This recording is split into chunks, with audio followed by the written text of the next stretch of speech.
राज्य कर्मचारी संयुक्त परिषद के द्वारा आज शनिवार को एक प्रेस वार्ता का आयोजन किया गया। इस दौरान संयुक्त परिषद के अध्यक्ष जयंत तिवारी ने राज्य की वर्तमान सरकार को चेतावनी दी और कहा कि अगर उनकी मांगों को 15 जनवरी से पहले नहीं मान लिया जाता है तो राज्य कर्मचारी संयुक्त परिषद राज्य में होने वाले चुनाव का बहिष्कार करेगी। वहीं 15 जनवरी के बाद संयुक्त परिषद एक बड़े आंदोलन की घोषणा भी करेगी। देखिए अवनीश मिश्रा की ये खास रिपोर्ट। नहीं, हम किसी पार्टी के साथ जाना पसंद नहीं करेंगे। हम राजनीतिक व्यक्ति नहीं हैं, हमारा अपना वजूद है, हम उसी के साथ चलेंगे। हम राज्य कर्मचारी हैं, हमारा विरोध सबसे है। आज अगर कोई पार्टी ये कहती है कि हम आपकी मांग पूरी कर देंगे, आपकी पुरानी पेंशन बहाल कर देंगे, तो ये बेईमानी है, क्योंकि ऐसी कोई पार्टी नहीं है जो इसके पहले सत्ता में न रही हो और उसके समय में ये मुद्दे न उठाए गए हो। अगर आज ये कहती है तो लोगों को बेवकूफ़ बनाने का काम करती है। हमें किसी पार्टी के साथ नहीं जाना है, अपना लड़ाई हमें खुद लड़नी है। पोषित और चिकित्सा संस्थान जो हैं उनमें अगर कोई कर्मचारी या उसका आश्रित इलाज कराता है तो वो नो लिमिट है, उस पर कितना भी खर्चा आएगा उसको ये नहीं सीमित नहीं किया जाएगा कि ये खर्चा यहाँ तक सीमित रहेगा। आज स्थिति वही हमारे सामने आ गई है कि चुनाव आ गया है संभवतः। वैसे मेरा तो अपना अनुमान है कि अभी शायद चुनाव आयोग कुछ समय ले, मैंने 15 जनवरी तक का समय सरकार को दिया हुआ है।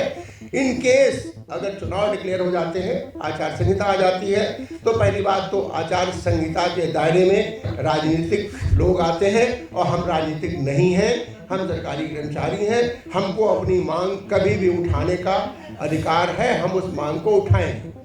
अगर सरकार ये निर्णय नहीं करती है तो हम आंदोलन की घोषणा करेंगे। चुनाव के दौरान भी आंदोलन के कई तरीके हो सकते हैं, उसमें हमारे धरना प्रदर्शन को आप नहीं रोक सकते हो। हम राजनीतिक रैली नहीं करने जा रहे हैं, क्षेत्रों में जा करके हम आपकी कारगुजारियां लोगों के बीच में लाएंगे, उससे आप हमको नहीं रोक सकते हो।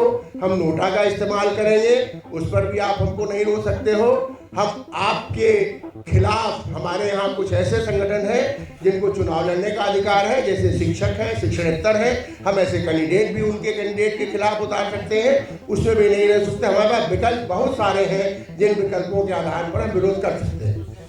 अगर वेतन समिति अपनी रिकमेंडेशन दे चुकी है तो ये रुकना नहीं चाहिए। यस,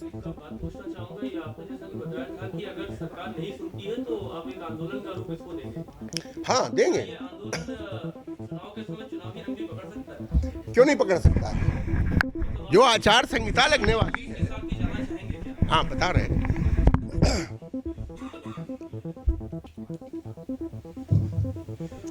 आपने बहुत सही प्रश्न किया है कि आचार हम आपसे कह रहे हैं कि सरकार टालू मिक्सचर वाली नीति पर काम कर रही थी कि इनसे बात करते रहो और टालते रहो ताकि समय कट जाए और चुनाव आ जाए। आज स्थिति वही हमारे सामने आ गई है कि चुनाव आ गया है संभवतः। वैसे मेरा तो अपना अनुमान है कि अभी शायद चुनाव आयोग कुछ समय ले, मैंने 15 जनवरी तक का समय सरकार को दिया हुआ है।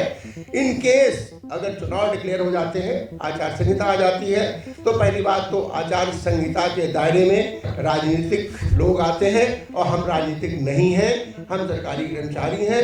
हमको अपनी मांग कभी भी उठाने का अधिकार है, हम उस मांग को उठाएं।